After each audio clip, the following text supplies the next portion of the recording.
Personi që të do më së shumti shpesh të injoron dhe kjo për një arsye të vetme. Dashuria rrallëherë është e thjeshtë.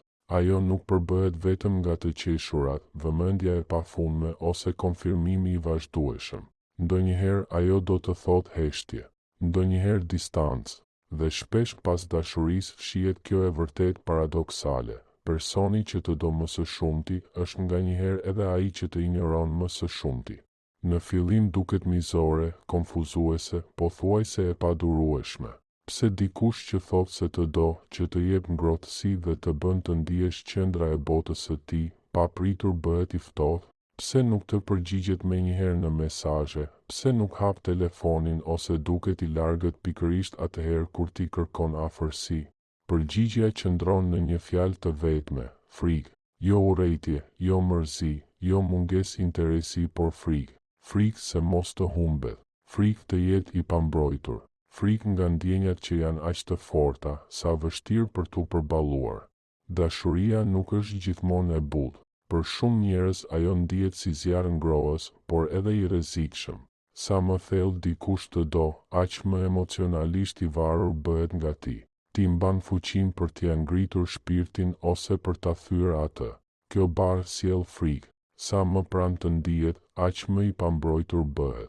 Dhe kur kjo pambrojtje arrin kulmin, instinkti nuk është të afrohet, por të krijojë distancë përmes heshtjes, tërheqjes, injorimit. Por ky injorim nuk do të thotë indiferencë, është mbrojtje. Jo mbrojtje prej teje, por prej intensitetit të vetë ndjenjave të tij. Dashuria mund ta bëjë edhe njeriu më të fortë të ndihet i pafuqishëm. Dikush që gjithmonë ka qenë në kontroll dhe i pavarur, papritur e humb atë siguri kur të takon ty.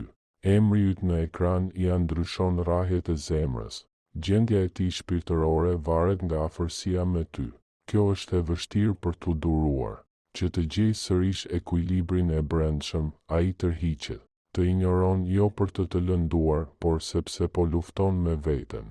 Ndonjëherë injorimi është edhe një provë e heshtur. Nga pasiguria duan të ndjejnë, a më do edhe ti po aq fort?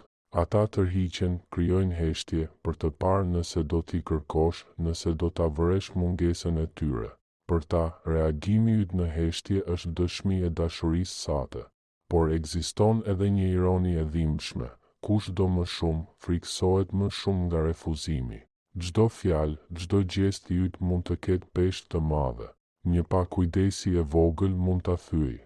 Prandaj ai tërhiqet, të injoron jo sepse nuk të do, por sepse ka frikë se ti nuk e do aq sa të do ai ty. Nga jashtë duket si indiferencë, por brenda mbretëron kaos.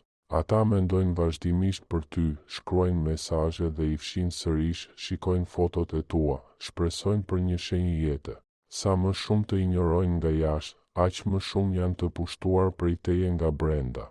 Heshtja nuk është boshësi, por jehon e fortë e ndjenjave të tyre. Ndonjëherë edhe krenaria luan rol. Të duan, por nuk duan të duken të dëshpëruar. Duan të ruajnë dinjitetin dhe të mos të tregojnë sa pushtet ke mbi ta. Prandaj duken të ftohtë, përgjigjen vonë, bëjnë sikur janë të zënë. Por thellë brenda tyre çdo minutë pa ty ndihet e rëndë. Pse pra të injoron dikush që të do? Për shkak të frikës. Frikë nga humbja e kontrollit, frikë nga pambrojtja, frikë nga refuzimi, frikë nga fuqia e vetë ndjenjave. Heshtja nuk është shenjë e mungesës së dashurisë, është dëshmi e saj. Sepse vetëm aty ku ndjenjat janë kaq të thella, frika mund të bëhet kaq e madhe. Dhe si duhet të reagosh ti? Ndoshta instinkti yt është zemërimi, dhimbja ose konfuzioni. Por më mirë është të shohësh përtej sjelljes. A të injoron sepse interesi po venitet apo sepse ndjenjat e tij janë të papërballueshme? A të tregon dashuri në momente të tjera? A mund t'i japësh hapësirë pa dyshuar në zemrën e tij? Ndonjëherë durimi është deklarata më e madhe e dashurisë. Por kujdes, jo çdo injorim vjen nga dashuria. Disa e bëjnë për manipulim ose për të detyruar të vraposh pas tyre. Kjo nuk është dashuri, por papjekuri emocionale. Dallimi qëndron në energji. Dashuria mund të heshtë, por nuk largohet. Ajo tërhiqet, por kur nuk të fshin. E vërteta paradoksale është pra, Personi që të do më së shumti, ndonjëherë do të injorojë më së shumti.